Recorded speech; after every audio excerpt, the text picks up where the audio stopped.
I'm sure many people watching at home would agree with those two selections for half-back flankers, and that brings us to centre half-back, one of the more difficult and keenly contested positions in our Hall of Fame team.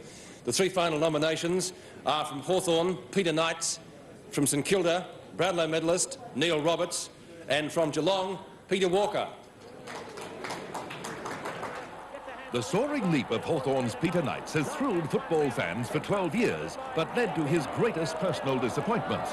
In 1976, Knights was involved in a mid-air collision with Footscray's Gary Dempsey, the equivalent of a Learjet crashing into a Hercules transport. The result was a broken collarbone, 7 weeks on the sidelines, and the Brownlow medal. Despite his layoff, Knights led the count until the second last vote.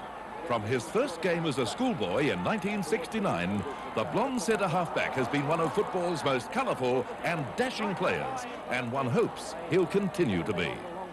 From 1952 until his retirement in 1962, Neil Roberts was literally the golden-haired boy down at the Junction Oval.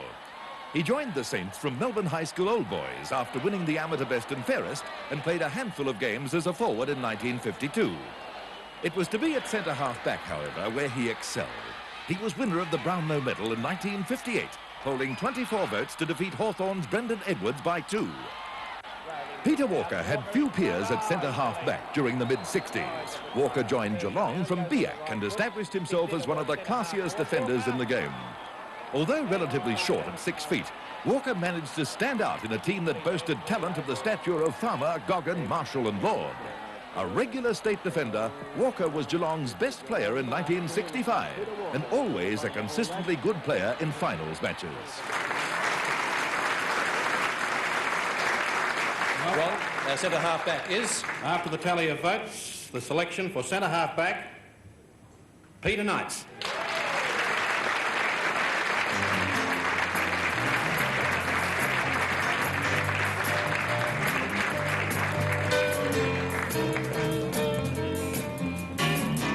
Peter, congratulations. I guess the first thing many Hawthorn fans would like to know is fitness of Peter Knights. How are you? Yeah, pretty well, Sandy. Are you going to be all right for the first round? Well, it's up to the selectors now. Looking back, you have been hit by injury problems. Do you ever put it down that because of some of your mercurial leaping and jumping, that has gone on to cause injuries to you? No, when I really look at it, Sandy, most of the injuries haven't really come as a result of that. You know, I just had a bit of bad luck, I suppose, and just keep on trying to come back. Playing at centre half-back, you've met and played against some of the truly great centre-half forwards, which was a very, very tough decision for our panellists tonight to fill. Who do you regard as some of the hardest men? You know, really, it's a question that comes up all the time, and I find it really hard to answer. Every week, you know, you come up against a top centre-half-back, whether it's in later years or earlier years, but I always come back to the guy that I had the most trouble against, and that was Bill Ryan. He used to play for Geelong. I used to find it very difficult to beat Bill. Well, we'll have to wait until a little later on this evening to find out who's going to fill that position. But for the moment, our centre half-back, Peter Knights, on Seven's Hall of Fame.